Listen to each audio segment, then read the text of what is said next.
Do you believe in karma? I mean, what do you define karma? Regardless of how you see and think what it is, we all have a definition of what karma is, whether we believe it or not. And in this episode, we're going to talk about the 12 laws of karma. If you didn't know about it, there are actually 12 laws of karma, and each of them have different ideologies. But let's go through them one by one. Let's do this. 12 laws of karma. Most people, they only understand karma through the common phrase whenever we see like a bad person, and that bad person gets what is coming to them. You know, in Tagalog, buti nga sa kanya. That's like the karma that someone receives. Whatever we call that, we'll just put it as the word karma because a lot of people don't believe in that word as well. And then sometimes I utter the words too, like, well, karma is a bitch. A very familiar phrase. But there's a lot more depth to that simple concept of you getting karma or whoever did you wrong getting karma. Specifically, there are 12 laws of karma that are worth understanding. And let me know in the comment section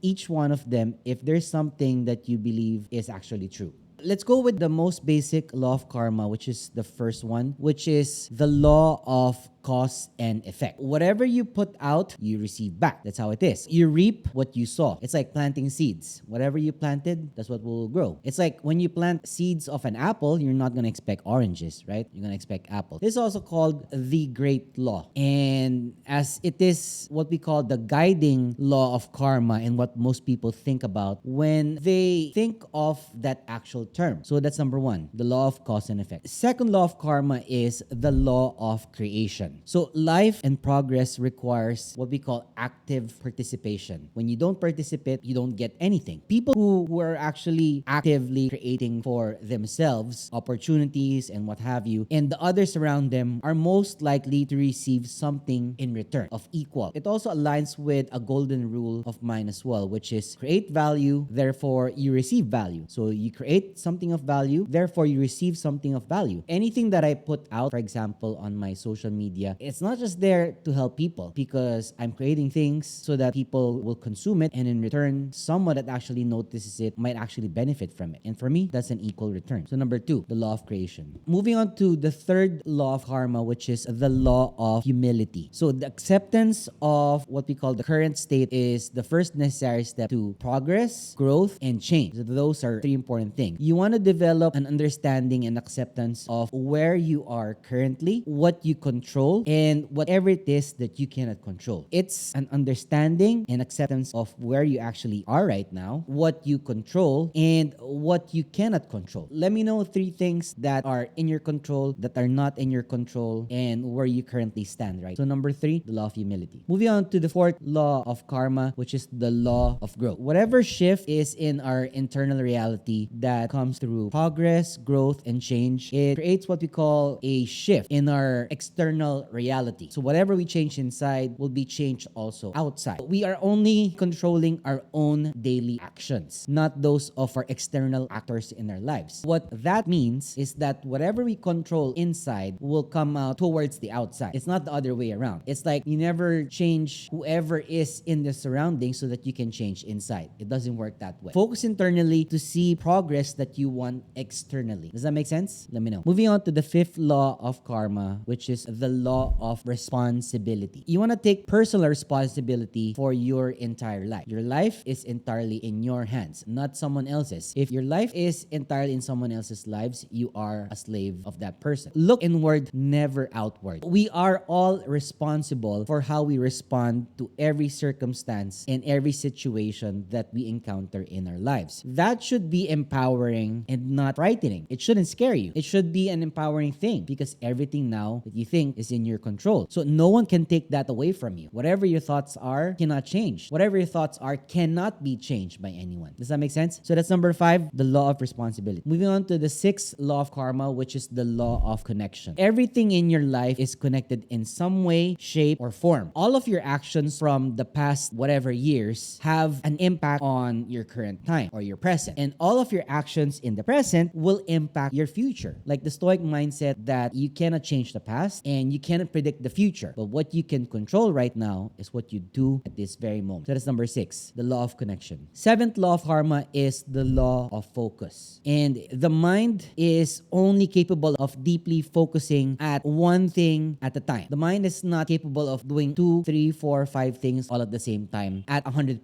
It's impossible. Always seek to focus on one single point as much as you can. When in doubt, make that focus a positive one. Multitasking, I learned, is impossible. If you are a person that multitasks or a jack of all trades, most likely that person is not great at anything at all. You're just gonna be average at one thing. But if you have focus on a single point of emphasis, then you can be a master of one. You can be great at one thing only and be average at all the rest. And that's perfectly fine. People look out for specialists all the time, and they are the ones with the highest value in this world. Law number 8 when it comes to karma is the law of giving and hospitality. We all have thoughts about giving and being hospitable as a person, especially us Filipinos. When you are called on to give generously and without any reservation. If we have good fortune, we must walk the walk and give selflessly to those that may not. One of the things I learned growing up, because to be honest, I'm a very selfish person when I was in my 20s. There was one person that said, you're a dangerous person when you become rich because all you think about is yourself. And that hit me. And I asked one person who gives so much of himself, and I asked him, why do you give so much of yourself? And his answer is simple. I give not because I can. I give because I know how it feels when I had none. And those words actually hit me a lot. And it changed my perception of giving. As just as simple as,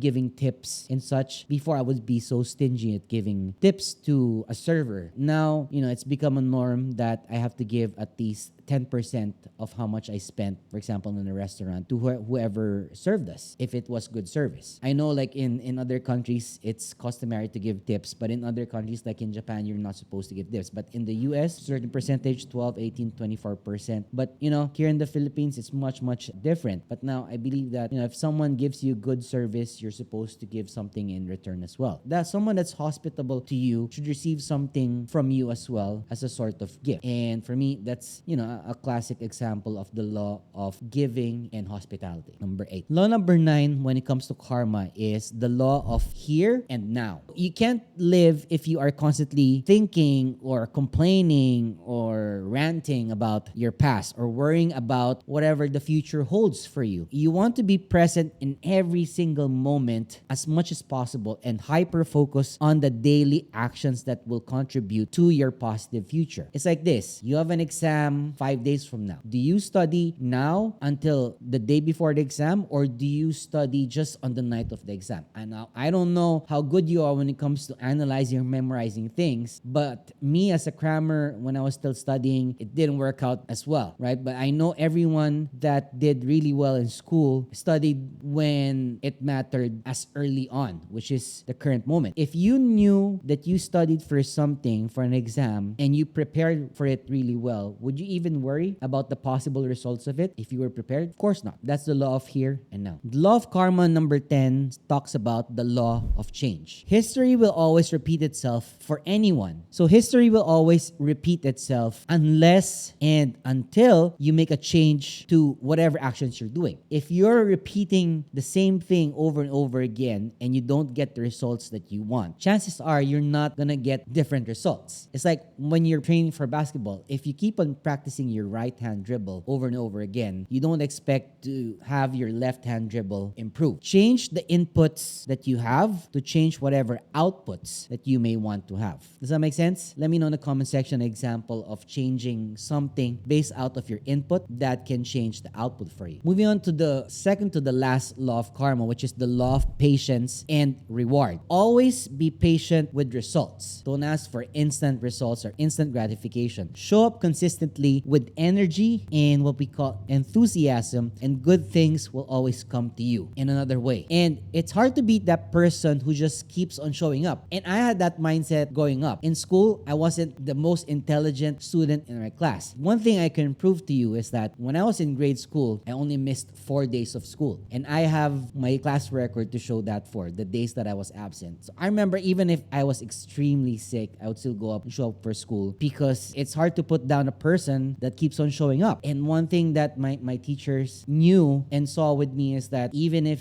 this kid is not feeling well, he's still there. He's not making an excuse. He's there, he's present, and he's doing his best to be available. There's a saying that you can't put a good man down. And that's one thing I learned from my father is that even if you're not the smartest student in your class, as long as you're always there, you're present, you'll never be late. Law of karma number 11, the law of patience and reward. And lastly, the last law of karma, which is the law of significance and inspiration. We are all significant in this world. However, you think that you're not important, you're not significant in this world, to someone, you are. Never let anyone tell you otherwise, that you are not significant or not important. You matter, no matter what anyone tells you that you ain't shit. We all have the power to contribute something to the world and to society for a positive future. Don't forget that. And so those are the 12 laws of karma. And I want to know, which of the 12 laws of karma do you believe the most, or which one do you think is your most favorite of them all? Let me know in the comment section. Some parting thoughts. You want to internalize all of these laws, and you'll invite what we call more positivity, growth, and luck into your life. That's something I will guarantee you. So guys, if you like that episode, make sure to subscribe to the channel, and please leave a comment in the comment section down below. And I'll see you again on the next episode. Peace.